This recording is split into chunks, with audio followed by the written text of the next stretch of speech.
Thank you for joining us. We are on location in Puerto Rico in the Jewish community of San Juan in the Shaare Zedeck synagogue.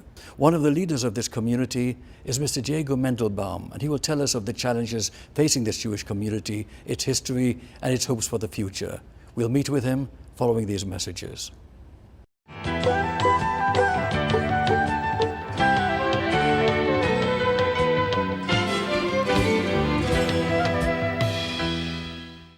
With us now is Diego Mendelbaum. It's a real pleasure and privilege to be with you here today. My pleasure.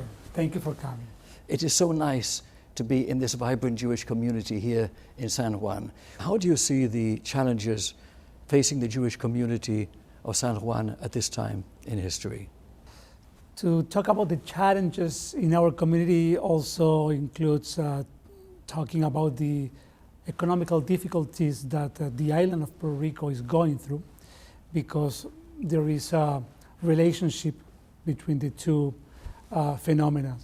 The reality is that in the last couple of years, the community has become smaller, and that's due to people leaving the island. This is a general trend that people actually can get information on newspapers, internet, but of course that also affects in a negative way the Jewish community.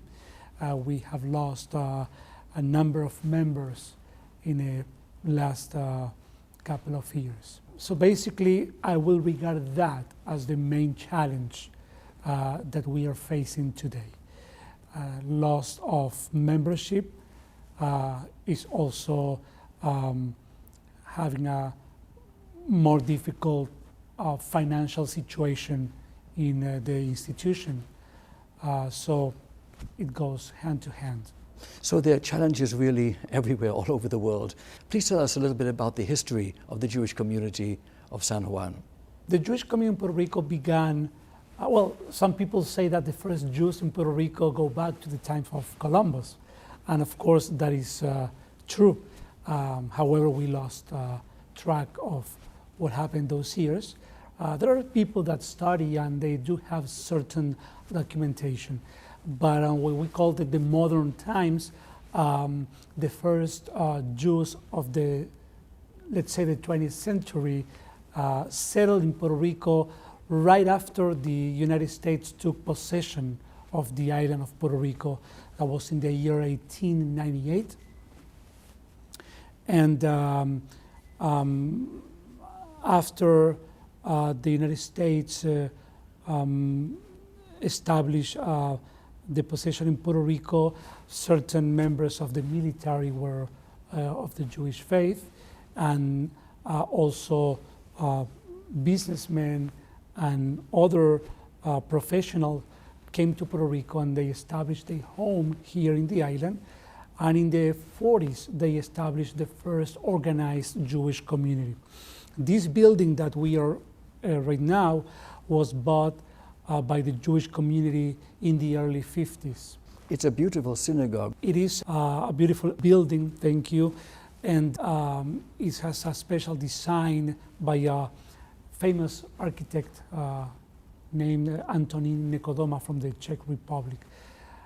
But of course the building got some additions over the years. So the Jewish community in Puerto Rico flourished when a good number of Jews from Cuba arrived after the Cuban Revolution. So we have a mix of American Jews, Cuban Jews, and then in the 70s, some Jews from Latin America, Argentina, and other Latin American countries came and providing this mix of backgrounds within the Jewish community. Today we have, as you said before, a beautiful, vibrant community. Rather small in size, but very active. We basically provide for all the services that people need to carry on a Jewish life. We have synagogue, we have youth activities, we have a Hebrew school, we have a Hebra Kadisha, everything or almost everything done by volunteers. And one important characteristic of this community is it's very Zionist. It's very supportive of every cause for the state of Israel. So people that come to Puerto Rico sometimes to live for a limited period of time, winter members, as we call people that come down to the island for the winter month, they do find a very nice home away from home. And many other families have found this community a good place for to participate and to foster a Jewish life. Experiencing the land of Israel in person is the most important and the very best way to see for oneself. Tell us of the number of trips that your community has experienced in arranging these missions to Israel from here. Well, as I mentioned before, this is a very Zionist community, and people travel very often to Israel.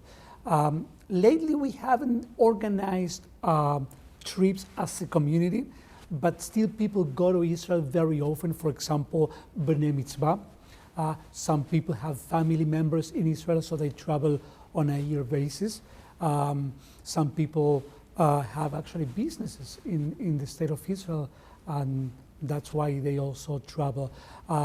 In the time I am involved in this community, we have organized 2 community missions to the state of Israel, but at least in 2 other occasions I went for other family celebrations of people from this community. So basically, I will regard the members of this community as people that visit Israel very often. And interestingly, there are many churches in Puerto Rico that they do have lots of missions and educational, cultural trips to the Holy Land several times a year. A question on many people's minds is that of the situation in the Middle East. So I'd like to ask you, how do people in Puerto Rico regard the politics and the challenges facing Israel? I would say that a typical Jewish person in Puerto Rico is very supportive of the state of Israel. The ideological line will be difficult to determine because we do have different backgrounds and different ideologies. But basically, I think that we go on the same trend that the Israeli society, which means that lately very hesitant of actual possibility to achieve peace, especially in exchange of territories.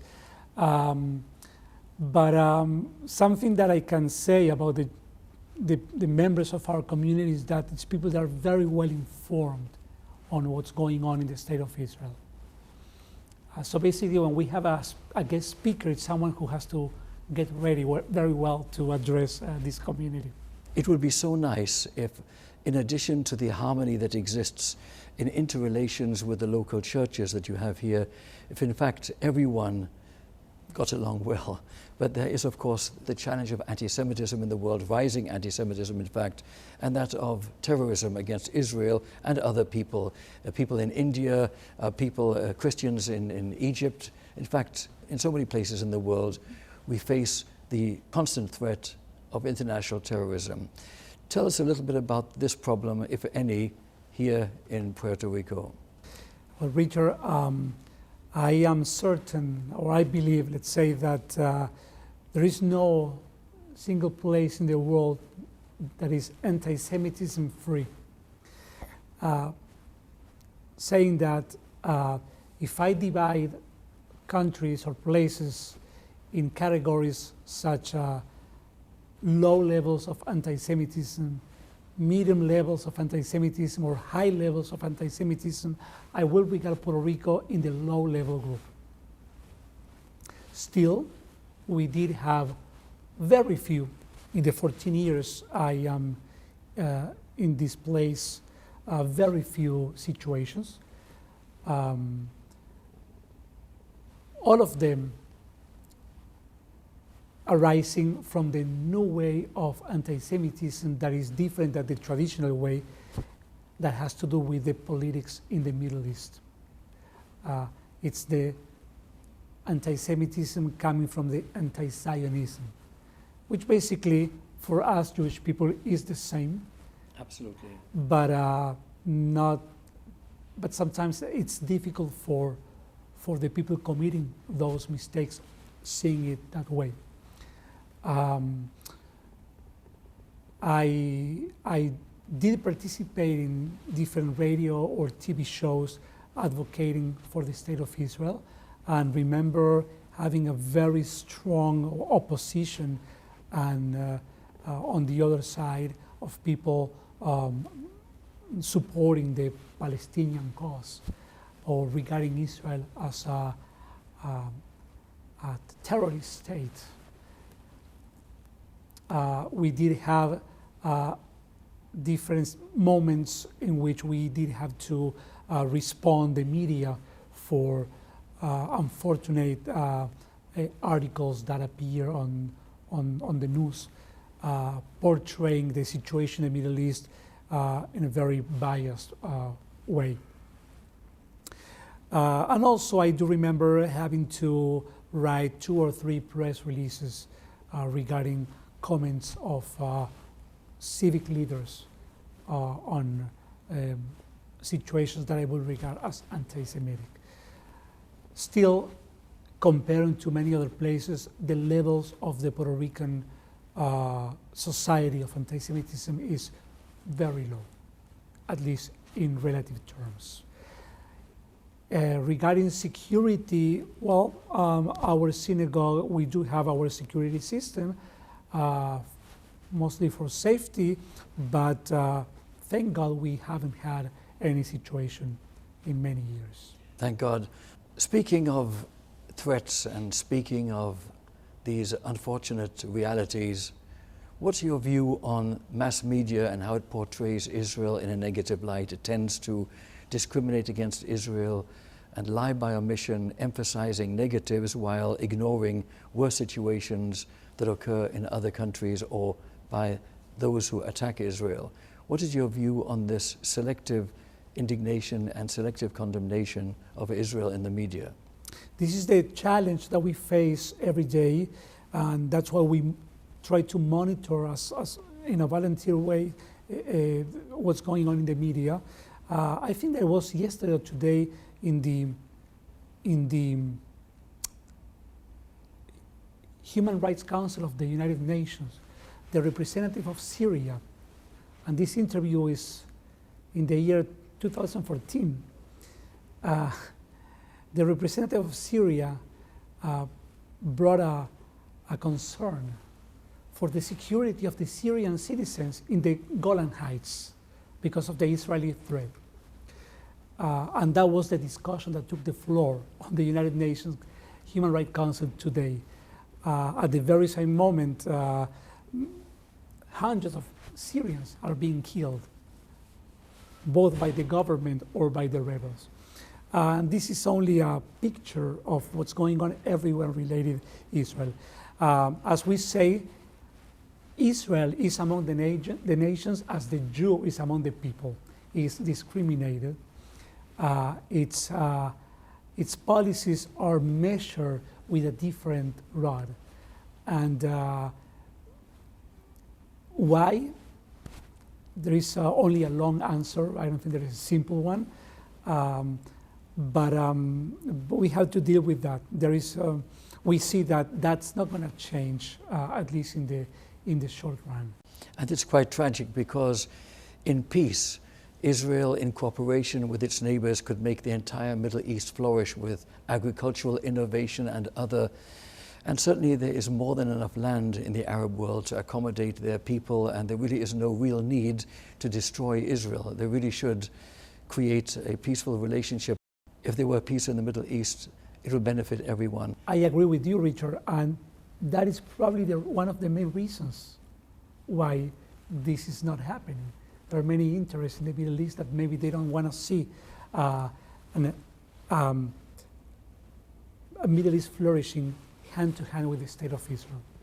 Learning the lessons from history is essential, and Holocaust remembrance is unfortunately a sad reality we must keep in people's minds. Because no one, neither Jew nor Gentile, should be permitted to forget that the atrocities against the Jewish people, and of course other people in the world, did occur. I noticed that right here in San Juan, you have a Holocaust Memorial. Tell us about it. Yes, it was dedicated 2 years ago, and it was a big effort by the Jewish Community Center of Puerto Rico, the Senate of Puerto Rico. It was a joint project. It's a beautiful monument that materialized what you just mentioned in your introduction to this question. Now the people of Puerto Rico can remember.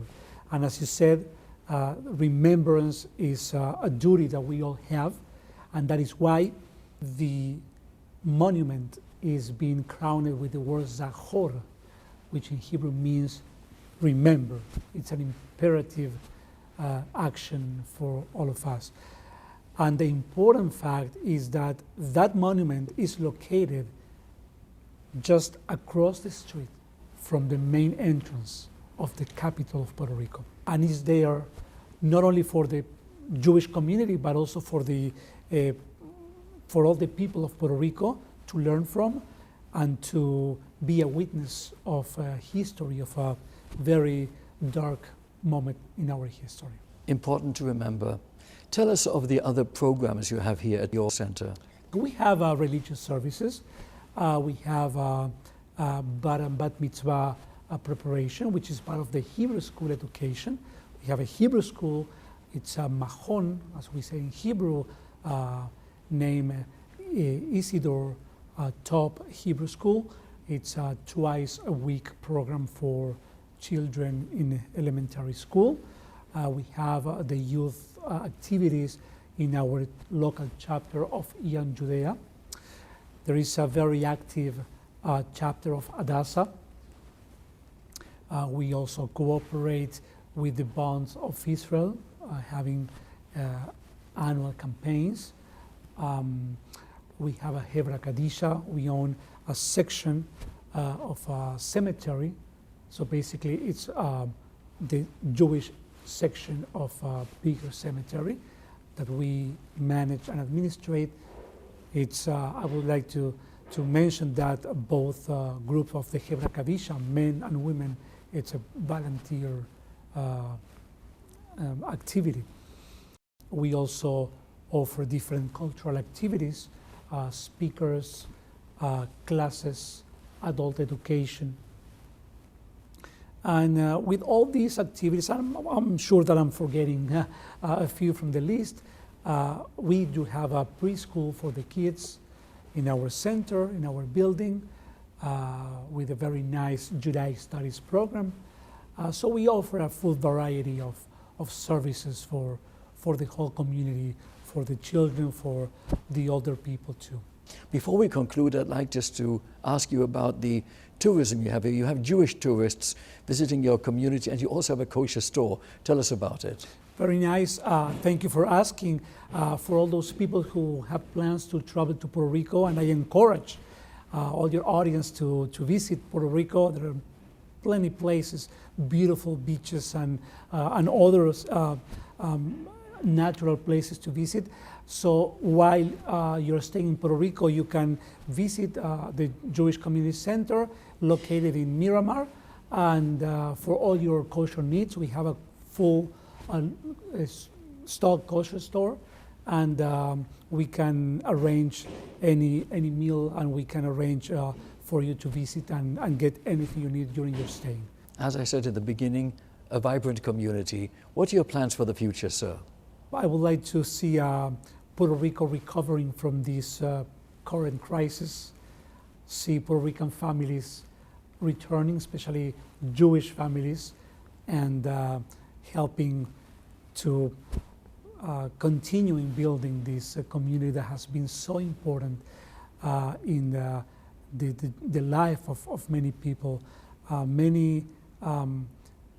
Many friends out there were educated here in this synagogue, in this Jewish community, and we would like to see their children coming back to us, and hopefully that will happen soon.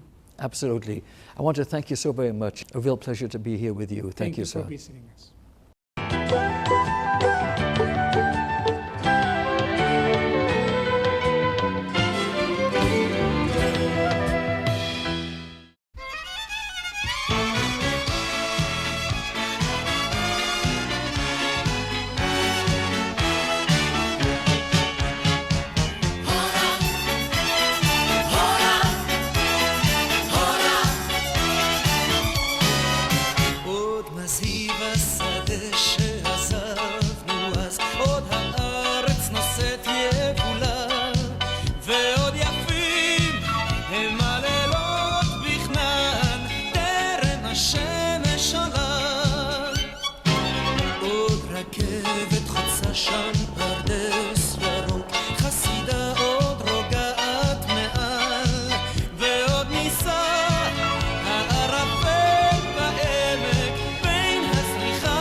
שתים עננים על בתי העיר והים מלטף את החול ועוד נשמע איך בלבבות פועם לו סמל ישן ומחול וגם ההורה ההיא עם ההי קולה עוד עולה קולה לא נדן וגם ההורה ההיא עם ההי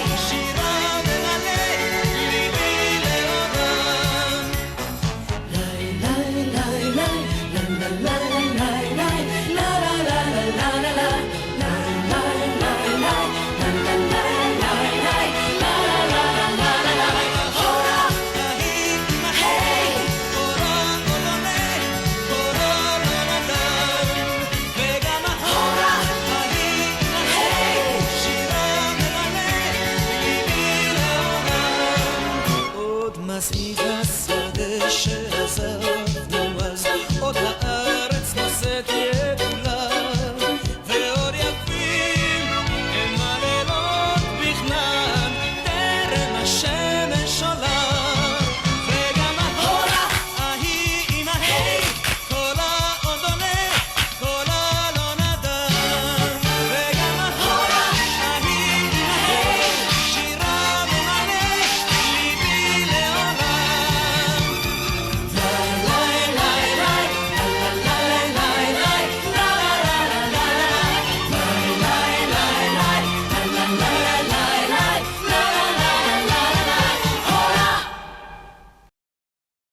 This concludes our special program for today from On Location in the Shaare Zedeck Synagogue in San Juan, Puerto Rico. I'm Richard Peritz. Thank you for being with us.